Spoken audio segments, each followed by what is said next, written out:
안녕하세요. 한국사를 사랑하는 앵커 김석봉입니다. 필샘의 한국사 교실을 찾아주셔서 감사드립니다. 오늘은 이모군란이라는 사건에 대하여 알아보겠습니다. 먼저 이모군란에 대한 용어풀이를 해보면 이모군란이란 이무년 즉 1882년에 구식군인들이 화가 나서 난동을 부린 사건을 말합니다. 그렇다면 구식군인들은 왜 화가 난 것일까요? 이를 위해 먼저 이 사건의 배경과 원인에 대하여 알아보겠습니다.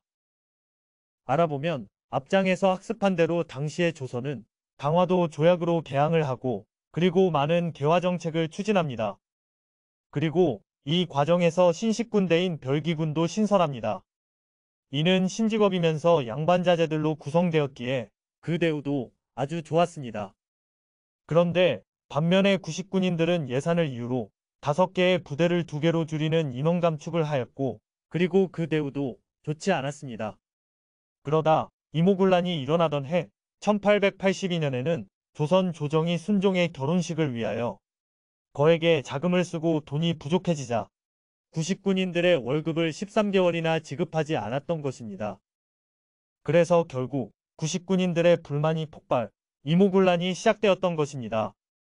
그럼 다음으로 이렇게 시작한 구식군인들의 난리가 어떻게 진행되어 갔는지 한국사 전문도우미 김소영 기자와 일문일답을 통해 한 걸음 더 들어가 보도록 하겠습니다. 김소영 리포터님 나와주세요. 예, 안녕하십니까. 김소영입니다. 안녕하세요. 이모군란의 시작을 도봉소 사건이라고 한다는데 우선 그 사건에 대하여 먼저 말씀해 주시겠습니까? 예, 말씀드리겠습니다. 그러니까 도봉소 사건이란 조선 고종 19년 1882년 7월 19일에 선해청 도봉소에서 일어난 사건을 말합니다. 당시 조선 조정은 13개월 동안 구식군인들의 월급을 미루다가 그날 처음으로 한 달분 쌀을 지급하게 되었습니다. 그런데 배급하던 쌀에서 겨나 모래가 섞인 쌀과 양도 반에 못 미치는 쌀을 나누어 주자 구식군인들이 화가 나서 선해청 도봉소에서 일으킨 난동을 말하는 것입니다. 결국 이날 분노한 구식군인들은 김춘영, 유복만 정의실, 강명준 홍만복 등이 중심이 되어 도봉소 창고지기와 무위영 영관들을 잡아서 구타하였고 그리고 도봉소를 습격하여 아수라장으로 만들었던 것입니다. 이를 도봉소 사건이라고 합니다. 이상입니다. 그렇군요. 그런데 그렇다면 그 뒤 그렇게 난동을 피운 군인들은 별일이 없었나요? 아닙니다. 이에 조선 조정에서는 이 사실을 알고 선해청 당상관 민겸호를 조사관으로 임명, 조사하게 합니다. 하지만 그는 별다른 조사 없이 바로 난동을 피운 구식군인들을 체포하여 포도청에 가두었고 그리고 모진 고문을 가하였던 것입니다.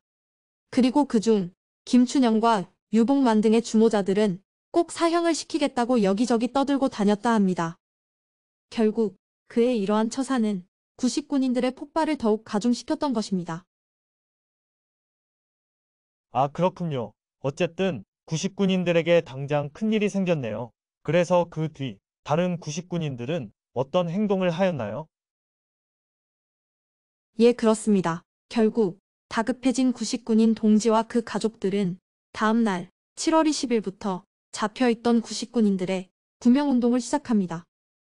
그 중심은 김춘영의 아버지 김장손과 유복만의 동생 유춘만 등이었습니다. 그래서 그들은 우선 구식군인 동지들과 그 가족, 그리고 친지들에게 구명서신의 사인을 받았고 또 당시 구식군인 무위대장 이경하에게 찾아가 대장이 직접 나서서 이들을 구해줄 것을 부탁하였다 합니다. 하지만 대장 이경하는 사건의 책임을 짓는 게 싫어서 편지 한 통만 겨우 써주면서 너희들이 직접 해결하라는 말을 하였다 합니다. 그래서 결국 다급해진 이들은 7월 23일에 동지들의 사인이 들어간 구명서와 이경하의 편지를 들고 민겸호의 집을 직접 찾아갔던 것입니다. 하지만 그날 민겸호는 집에 없었답니다. 그래서 민겸호 집 문지기들이 집에 들어오려고 하는 구식군인 동지들과 가족들을 막고 저지하자 그들은 민겸호가 집에 있는데도 일부러 자신들을 피하려고 제지하는 줄 알고 자꾸 들어가려고 하다가 결국 민겸호의 집안 사람들과 몸싸움이 벌어졌답니다.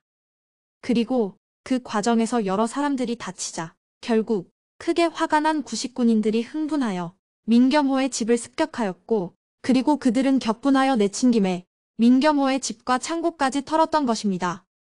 그리고 그 후 이 소문을 듣고 근처의 배고픈 백성들과 개화를 반대하던 백성들의 무리가 이 구식군인 대열에 자연스럽게 합류되어 소요 군중은 더 많아지게 되었던 것입니다.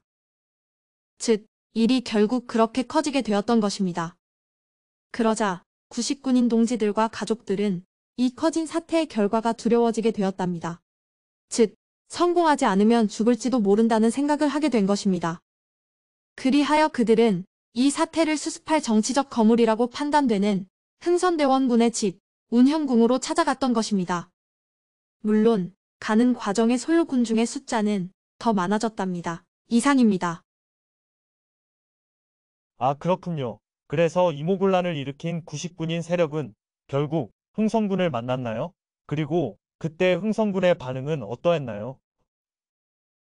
예, 그렇습니다. 흥성군은 그들을 아주 크게 반깁니다. 물론 겉으로 그는 그런 표시는 전혀 안 했지만요.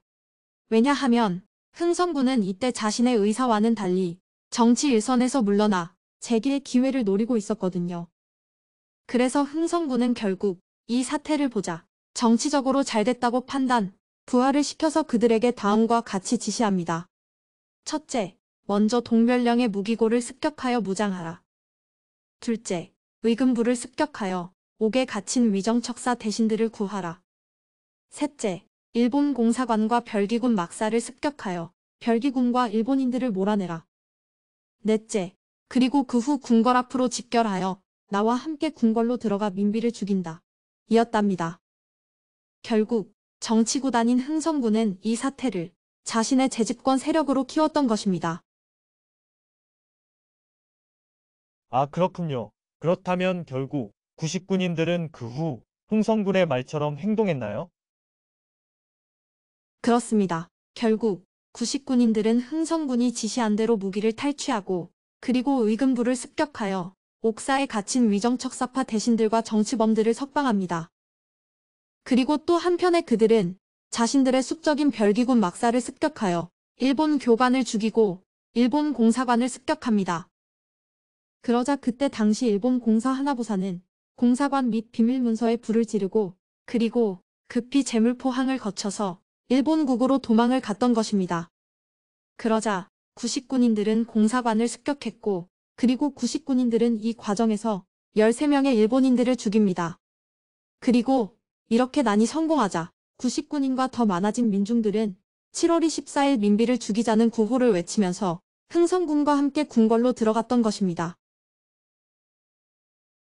아, 사태가 아주 급진전되었군요. 그래서 어떻게 되었나요? 구식군인들이 민비를 체포하여 해쳤나요? 예, 민비를 찾기는 했으나 죽이지는 못했습니다. 그 뒤의 전개 과정을 말씀드리면 결국 구식군인들이 궁궐로 들어갑니다. 그런데 그날 민비보다 먼저 눈에 띈 것은 바로 그날 입궐해 있던 선해청 당상관 민겸호와 경기도 관찰사 권보현이었습니다. 그래서 구식군인들은 그들을 흥성군이 보는 대로 끌어내어서 심한 구타 끝에 발로 밟아서 죽이게 됩니다. 그리고 성난 구식군인들은 다시 궁녀복장을 한 민비를 드디어 찾게 됩니다. 그리고 바로 민비도 구식군인들이 밟아서 죽이려 하였습니다. 하지만 이때 구식군인들 틈새에서 자신들의 편으로 보이는 무예별감 홍계훈 무장이 나타나 이 여자는 내 누이 동생이다 하면서 순식간에 민비를 업고 탈출하였던 것입니다. 결국 민비의 얼굴을 모르는 구식군인들은 순간적으로 속아 민비를 놓치고 말았던 것입니다. 아, 그렇군요. 그렇다 하더라도 어쨌든 결국 궁궐은 구식군인과 흥성군이 장악하였겠군요. 그래서 어떻게 되었나요? 그 뒤 흥성군이 정권을 잡았나요? 그리고 어떤 정책을 행했나요? 예, 그렇습니다. 흥성군은 그렇게 궁궐을 장악하여 재집권합니다.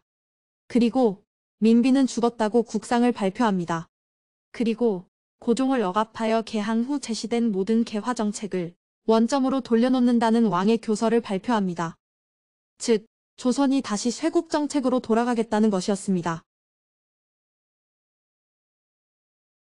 아, 그렇군요. 결국 흥성군의 쇄국 정책이 일시적으로 돌아왔군요.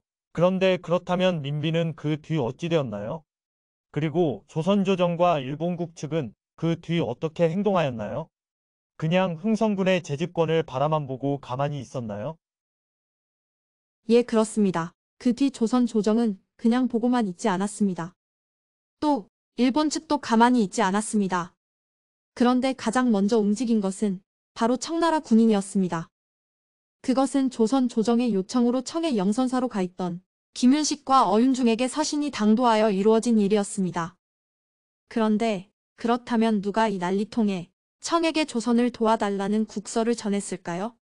이에 대하여는 의견이 두 가지로 나뉩니다. 첫째는 민비와 민시일파가 도움을 요청했다는 의견이 있습니다. 결국 민비가 도망가는 과정에 청군에게 도움을 요청했다는 말입니다. 하지만 이에 반론도 존재합니다. 왜냐하면 이모군란 당시 민비의 동향을 보면 궁궐을 빠져나가 한양 윤태희의 집에서 한강을 건너 여주로 갔다가 마지막은 충주 이문식의 집까지 피신을 했는데 이 과정에서 그녀는 매 순간 극심한 생명의 위협을 느껴 인후염과 말라리아 등의 큰 병을 얻었다고 전해진답니다. 결국 그런 그녀가 국서를 쓰고 그리고 청군에게 도움을 요청할 여유가 없었을 것이라는 의견이 있는 것입니다. 그래서 조선의 청군을 부른 것은 민비와 민시일파가 아니고 바로 고종이라는 해석도 있습니다. 하여간 어찌되었든 청군은 조선의 이모군란이 나자 조선 조정의 부탁을 정식으로 받고 이모군란이 터진 지 20여일 만인 8월 10일에 1차로 정여창이 이끄는 청해 군함 4척과 500명의 병력으로 제물포항에 도착합니다. 그리고 그로부터 열흘 뒤 8월 20일에 또 정여창의 부하 오장경이 이끄는 청군 3,000명이 경기도 화성시에 상륙하였던 것입니다. 그리고 이번에는 일본 측도 군대를 동원하여 조선에 나타나게 됩니다. 이를 살펴보면 이모군란 중 도망갔던 일본 공사 하나부사는 본국의 지시로 조선 제물포항에 8월 12일 군함 4척과 약 300명의 일본군을 끌고 도착하였던 것입니다. 그리고 그는 궁에 들어와 일본 거류민들을 죽인 책임자 처벌과 배상금을 요구하면서 조선 조정을 협박, 으름장을 놓기 시작하였던 것입니다. 결국 이모군란의 사태는 이렇게 국제문제로 번지게 되었던 것입니다. 아, 그렇군요. 큰일이군요. 그래서 어떻게 되었는가요? 결국 청군과 구식군인 간의 싸움이 일어났나요? 아닙니다. 바로 그런 싸움은 일어나지 않았습니다. 왜냐하면 청군이 대원군을 몰래 납치해 가버렸거든요. 그 내용을 보면 그러니까 8월 25일 한양에 입성한 청장군 오장경은 사태 해결을 위해 단판을 짓자고 하면서 자신의 막사로 흥성군을 초대합니다. 그러자 아무것도 모르고 흥성군은 오장경의 군막사로 찾아왔답니다. 그래서 오장경은 청의 황제가 당신을 데리고 오라고 했다고 하면서 결국 흥성군을 체포하여 텐진으로 납치하면서 이 사태를 마무리하였던 것입니다. 그리고 그 후 오장경은 청군을 끌고 구식군인들의 본부가 있던 왕십리와 이태원 근방의 진지를 습격하여 구식군인들을 다 토벌하면서 이 사태가 끝나게 되었던 것입니다. 결국 그 후 이 소식을 듣고 민비는 다시 궁에 복귀합니다. 그러니까 이모군란은 이렇게 약 한 달여 만에 막을 내리게 된 것입니다. 이상입니다. 아, 그렇군요. 그러니까 정리하면 이모군란은 청군의 개입으로 진압되고 흥성군은 청으로 잡혀갔으며 그리고 그 후 민비가 궁에 다시 나타나면서 사건이 한 달여 만에 원점으로 종료되었던 것이네요. 잘 알았습니다. 그렇다면 끝으로 김소영 리포터님, 결국 그렇게 이모군란이 끝났는데 그 후 이 사건의 뒤처리를 위해 조선에는 어떤 일들이 있었나요? 예, 그렇습니다. 이모군란은 끝났지만 아직 그 뒤처리는 필요했습니다. 그 첫째가 우선 일본과의 해결이었습니다. 왜냐하면 이모군란 중 일본인들이 죽었고 공사관이 불에 탔기 때문입니다. 그래서 일제는 군대를 끌고 와서 일본의 희생에 대한 막대한 배상금을 요구하면서 협박을 하였답니다. 그래서 결국 조선은 일본과는 제물포조약을 체결합니다. 제물포조약의 내용은 다음과 같습니다. 1항, 지금으로부터 20일을 기하여 조선국은 흉도를 체포하고 수배를 가련해 중벌로 다스릴 것. 2항, 일본국 관리로 피해를 입은 자는 조선국이 융숭한 예로 장사를 지낼 것. 사망. 조선국은 5만 원을 지불하여 일본국 관리 피해자의 유족 및 부상자에 지급할 것. 사항. 흉도의 폭거로 인하여 일본국이 받은 손해, 그리고 공사를 호위한 육해군의 군비 중에서 50만 원을 조선이 부담하되 매년 10만 원씩 5년에 걸쳐 완납 청산할 것. 5항. 일본 공사관에 경비병을 두며 비용은 조선이 내고 일본 공사가 경비가 필요하지 않다고 인정시 철병해도 무방함. 6항. 조선국은 일본의 대관을 특파하고 국서를 보내어 일본국에 사죄할 것. 이었습니다. 그리고 둘째로 청나라도 군을 출동시켜 우리를 도왔으니 그 대가를 달라 요구합니다. 그래서 청과도 조약을 체결합니다. 이를 우리는 조청수륙 무역장정이라 합니다. 그 주요 내용을 간추리면 다음과 같습니다. 1. 청의 북양대신과 조선국왕의 지위는 같다. 2. 조선 내 거주하는 청산인들의 치외법권을 인정한다. 3. 조난구호 및 평안도 황해도 연안 지역에 청의 업을 허용한다. 4. 베이징과 조선의 한양과 양화진에 양국 상인들의 영업을 허가한다. 즉, 정리하면 청상인들에게 한양과 양화진에서의 사업을 허락하고 치외법권을 허락한다는 내용이었던 것입니다. 결국 이렇게 이모군란으로 조선만 큰 피해를 보았던 것입니다. 하지만 무엇보다도 이모군란의 결과 조선이 가장 큰 손해를 본 것은 바로 마지막 내용입니다. 즉, 그것은 바로 청과 일본이 자신들의 거류민 보호를 구실로 한양의 군대를 주둔시키게 되었다는 것입니다. 그리고 또 청은 그 뒤 조선의 정치를 계속 간섭하게 되었던 것입니다. 이렇게 이모년에 일어난 이모군란은 그 본의와는 다르게 방향이 엉뚱하게 변하여 결국 조선의 멸망을 단축해가는 촉진제가 되고 말았던 것입니다. 이상입니다. 이상으로 이모군란에 대한 나의 조사는 모두 마치도록 하겠습니다. 김소영 리포터님 수고하셨습니다. 어땠나요, 이웃 여러분? 오늘은 이모군란에 대하여 알아보았습니다. 어떻게 도움이 조금은 되셨는지요? 끝까지 영상을 보아주셔서 감사를 드리면서 끝으로 이 콘텐츠가 더욱 좋아지도록 구독과 좋아요 및 응원의 댓글을 부탁드리겠습니다. 그럼 필쌤의 한국사 교실 오늘 시간은 여기서 마치겠습니다. 감사합니다.